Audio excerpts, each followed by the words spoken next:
দক্ষিণ কামৰূপৰ ৰঙামাটিত উত্তপ্ত পৰিস্থিতি। আমি ইতিমধ্যে দক্ষিণ কামৰূপৰ ৰঙামাটি হাতীৰ গছকত প্ৰাণ হেৰুওৱা অশোক দাসৰ বাতৰি সম্প্ৰচাৰ কৰিছো।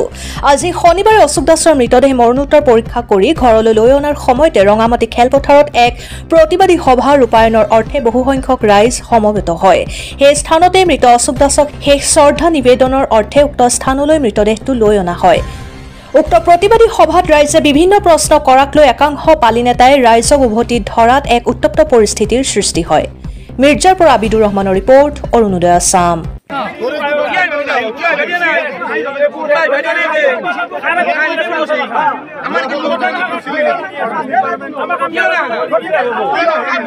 প্ৰতিবাদী সভা বুলি ইয়াত উল্লেখ কৰিছিলে প্ৰথমতে। এই মিটিংখন আপোনালোক উপস্থিত আছিলে চাগে প্ৰথমৰ পৰা, কিন্তু আমি অজানিতে হওক বা জানি হওক ইয়াত উপস্থিত হৈছিলোঁ। কোনো এনাউন্সমেণ্ট শুনা নাছিলোঁ, মই শুনিছিলোঁ। তাৰপিছতো আমি ইয়াত উপস্থিত হৈছোঁ, কিন্তু ইয়াত প্ৰতিবাদী সভাখন নহ'ল। সেইটো আপোনালোকে গমে পালে। যিটো প্ৰতিবাদী সভা হ'ব লাগিছিলে, যি আজি ৰাস্তা অৱৰোধৰ কথা আছিলে, আজি বিজয়নগৰ হাইৱে অৱৰোধ কৰিম বুলি কৈছিলে, কিন্তু সেনেকুৱা ধৰণৰ কিঞ্চিত পৰিমাণ নহ'ল। মাত্ৰ ইয়াত এখন মিটিং পাতিলে, শ্ৰদ্ধাঞ্জলি পাতিলে।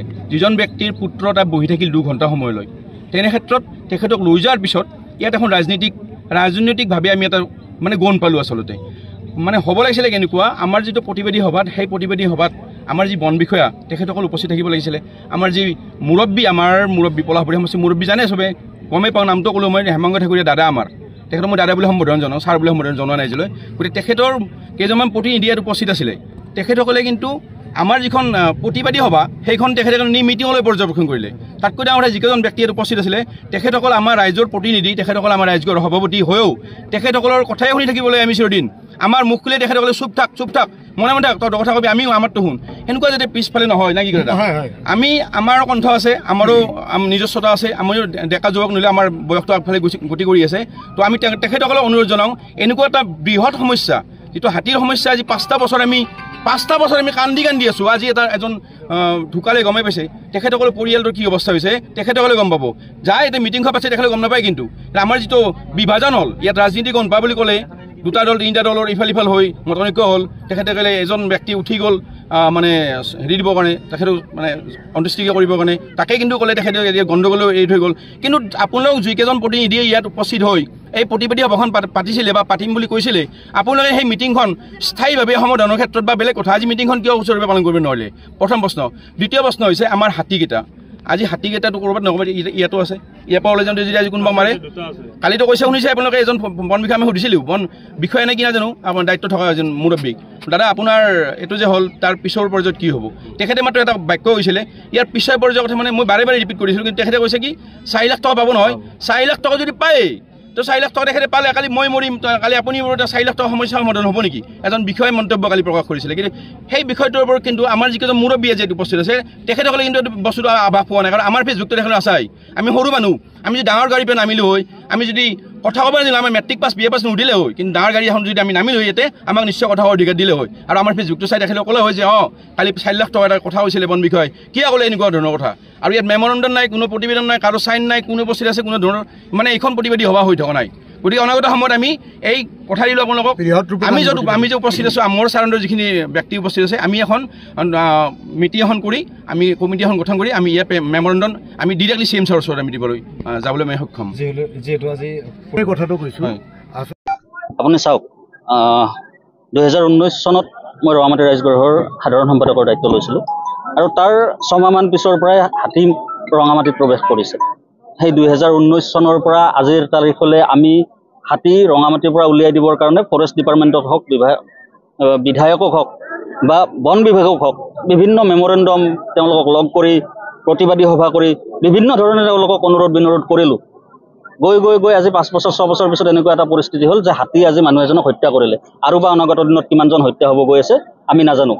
কথাটো হ'ল, কিহৰ কাৰণে বুলি যদি আপোনালোকে সোধে, ফৰেষ্ট ডিপাৰ্টমেণ্টে হাতীকেইটা ৰক্ষণাবেক্ষণ দিয়ে। আমি যেতিয়া যাওঁ তেওঁলোকে আমাক কয় আমি হাতীৰ লগত সহাৱস্থান কৰিব লাগিব।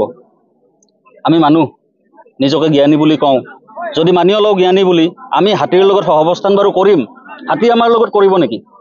নকৰাৰ উদাহৰণটো যোৱাকালি আপোনালোকে নিজে দেখিছে। মানুহ এজনক মাৰিলে। আমাক ধৰণীধৰ বৰাই কৈছিল আপোনালোকে হাতীক ভয় কৰিব নালাগে, হাতীৰ লগত সহাৱস্থান কৰক, হাতী মানুহ নামাৰে। এই মানুহজনটো হাতী জোকাব যোৱা নাছিল, তেওঁ কৈছিল ছাগলীৰ কাৰণে পাত কাটিব, তাতে হাতী তেওঁক গছকি মাৰি পেলালে, সেনেকি পেলালে। আৰু আজি ফৰেষ্ট ডিপাৰ্টমেণ্টৰ মানুহ এজন নাই। যোৱাকালি খবৰ পোৱাৰ 4 ঘণ্টা 5 ঘণ্টা পিছত ফৰেষ্ট ডিপাৰ্টমেণ্টে মহিলা দল এটা পঠাইছে। পৰিস্থিতি ইয়াত উত্তপ্ত হ'ব বুলি ফৰেষ্ট ডিপাৰ্টমেণ্টে মহিলা দল এটা পঠাইছে আৰু তেওঁলোকে একো কাম নকৰি গুচি গৈছে। আজি অন্ত্যেষ্টিক্ৰিয়াৰ কাৰণে কিবা পইচা অলপ পৰিয়ালৰ হাতত দি গৈছে। আৰু কি নিলজ্জভাৱে তেওঁলোকে টকা দিয়া বুলি কৈছে, যিয়ে নহওক যি দিছে, কি নিলজ্জভাৱে তেওঁলোকে এটা যোৱাকালি ষ্টেটমেণ্ট দিছে 4 লাখ টকা পাবতো। সঁচা কথা কওঁ, 2 চৰ মাৰি তেওঁৰ হাতত মই 200 টকা এটা তুলি দিলোঁ, 200 টকা দিলোতো, বেয়া নাপাব। যদি টকাৰেই চব হয়, মানুহ এজনৰ জীৱন যদি 4 লাখ টকা, আমাক ৰঙামাটিৰ যিমান মানুহ আছে হিচাপ কৰি 4 লাখকে দিয়ক, মৰিবকে এৰি দিয়ক। ফৰেষ্ট ডিপাৰ্টমেণ্টে কৰে কি? ৰাতি বালিৰ গাড়ী কেইখন, শিলৰ গাড়ী কেইখন যোৱাৰ কাৰণে ৰাস্তাটো মুকলি কৰি দিয়ে। ফৰেষ্ট ডিপাৰ্টমেণ্টৰ কাম সেইখিনি। আমি ফৰেষ্ট ডিপাৰ্টমেণ্টক আজি কৈছোঁ, অনুৰোধ কৰিছোঁ যে ফৰেষ্ট ডিপাৰ্টমেণ্টে ৰঙামাটি গাঁওখনক তেওঁলোকৰ আওতাৰ পৰা বাহিৰত পঠাই দিয়ক। যদি হাতীৰ পৰা মানুহক ৰক্ষণাবেক্ষণ দিবই নোৱাৰে, অকল শিল বালি গছ, কোনোবাই নিজৰ ঘৰত পোতা গছডাল কাটিবৰ কাৰণে তেওঁলোকৰ পাৰ্মিশ্যন ল'ব লাগিব, তেওঁলোকক GST দিব লাগিব, টেক্স দিব লাগিব নিজৰ ঘৰৰ গছডালৰ কাৰণে, আৰু মানুহ হাতী মাৰি পেলাব, তেওঁলোকৰ একো দায়িত্ব নাই। গতিকে তেওঁলোকে আমাক তেওঁলোকৰ আওতাৰ পৰা বাহিৰ কৰক। হাতী কেনেকৈ খেদিব লাগে ৰঙামাটিৰ ৰাইজে জানে। এজন মৰিছে আৰু 5জন মৰিব, কিন্তু হাতীও মাৰিব।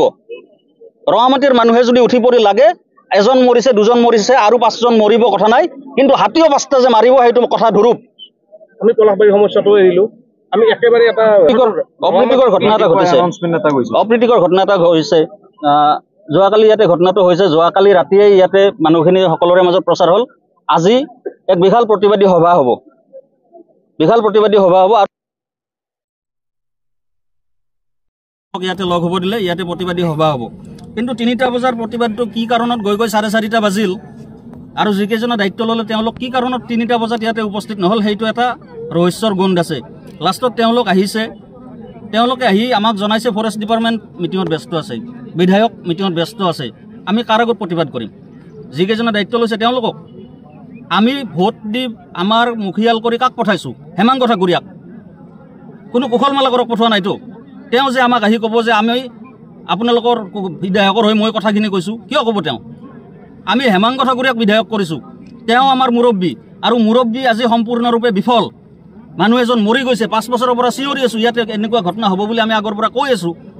তাৰপিছতো আজি মানুহ এজন মৰি গ'ল, তেওঁ বিফল হৈছে, আৰু সেই বিফলতাটো ঢাকিবৰ কাৰণে তেওঁ 2-3জন প্ৰতিনিধি পঠাই দিছে, তেওঁলোকক সভা পাতিব দিছে। সেই কথাটোতে পংকজ লোচন গোস্বামী ডাঙৰীয়া অলপ উত্তেজিত হৈছে, আৰু এনেকুৱা স্পৰ্শকাতৰ বিষয়ত ৰাজনীতি নকৰিবলৈ তেওঁ অনুৰোধ কৰিছে।